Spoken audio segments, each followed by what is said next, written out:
It's like a nightmare.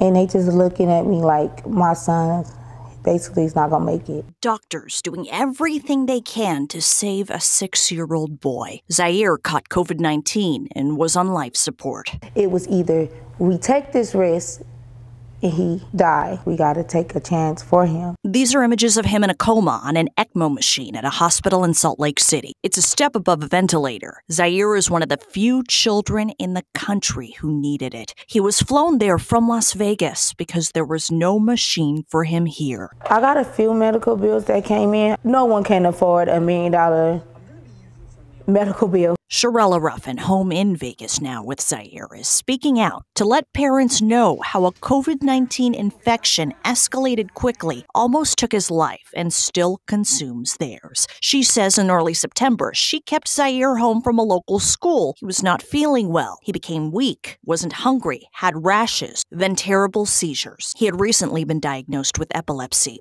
She took him to a local hospital. The 3rd or 4th day he was in the hospital, it was like, I didn't notice my son. Basically like saying he was dead, like he only had 10% of his heart. They couldn't save him out here, so they had to airlift him. Zaire was flown to Primary Children's Hospital in Salt Lake City. She says Zaire's case was so severe, experts from around the country flew in to see her son. Doctors are still trying to understand Miss C. 6,400 children have developed it. 55 have died. About 8 different surgeries. They put him in a coma, so I wasn't gonna leave. I slept in my car sometimes. I was afraid to leave my baby. Sharella says she has a job at the Strat, but couldn't work. The savings shrank. While she was away, she says someone burglarized her home and took her cash and electronics. After about a month, Zaire was able to breathe on his own and finally went home. So he has seizures in his sleep. He's tired.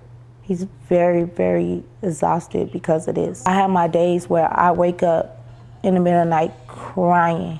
All the stuff he's going through now, I feel like, did I do this for myself to keep him here? Because he's suffering. Sharella takes care of Zaire round the clock and faces the same frustration as many parents in Nevada. When Zaire needs a specialist, they have to travel out of state. We should have that here. We need help. If you're not going to help us adults, help our kids. My prayer is that he's healthy, he grow up healthy. I know his heart never going to be the same.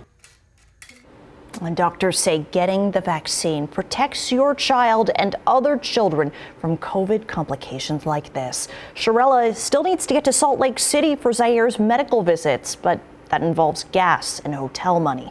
The GoFundMe for Zaire's medical and travel expenses, it's on our website, fox5vegas.com.